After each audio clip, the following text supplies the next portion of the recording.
ওই ছেলেকে পুরুষ বলে না। যে ছেলে একটা মেয়ের মেসেঞ্জারে রিপ্লাই না পাওয়ার জন্য বালিশের মধ্যে ডুকরে ডুকরে কাঁদে, তাকে পুরুষ বলে না। ওই ছেলেকে পুরুষ বলে না। যে ছেলে বিশেষ না হইলে পরে গলায় দড়ি দেওয়ার জন্য চিন্তা করে, ওই ছেলেকে পুরুষ বলে না। ওই ছেলেকে পুরুষ বলে না। যে জওয়ানির মধ্যে জওয়ানি মিটানোর জন্য রাস্তা রাস্তায় দাঁড়িয়ে মেয়েদের সাথে ইফটিজিং করে, ওকে পুরুষ বলে না। আরে বেটা, তুমি যদি পুরুষ হও 4টা বিয়ে করো, মজ মাস্তি করো বউয়ের সাথে, কবিতা লেখো বউয়ের সাথে, পারলে দায়িত্ব নাও, নিয়ে দেখাও তোমার পুরুষত্বের পরিচয় কতখানি। পারলে দিনের দায়িত্ব নাও, নিয়ে দেখাও তোমার পুরুষত্বের পরিচয় কতখানি। পারলে উম্মার দায়িত্ব নাও, খালিদ বিন ওয়ালিদ হও, আমরা তোমার ইমামতি মেনে নিব, দেখি তোমার পুরুষত্বের দায়িত্ব কতখানি। আর যদি না হয় তাহলে তোমার এই পুরুষত্বের প্যান পানি বন্ধ করো।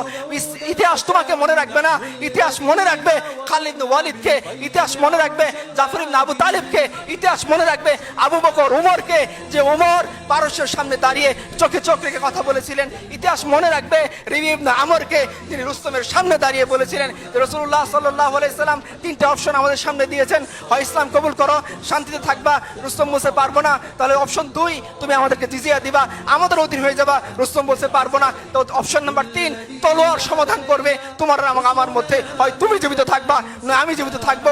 যদি এরকম হয়, দেখি কে জো বাইডেনের সামনে দাঁড়িয়ে এরকম সাহসিকতাপূর্ণ উক্তি করতে পারেন, তবেই আপনারা বললেন যে আপনাদের উম্মারা পুরুষ। আমরা আমাদের উম্মার কথা বলতেছি, যারা জো বাইডেনের চেয়েও ক্ষমতাশীল দাপটশালী সভ্যতার সামনে দাঁড়িয়ে বলেছিলেন তলোয়ার তোমার এবং আমার মধ্যে সমাধান করবে। যদি এরকম না হয়, তাহলে তোমরা অন্য কোনো পুরুষের উদাহরণ আমাদের কাছে এনো না।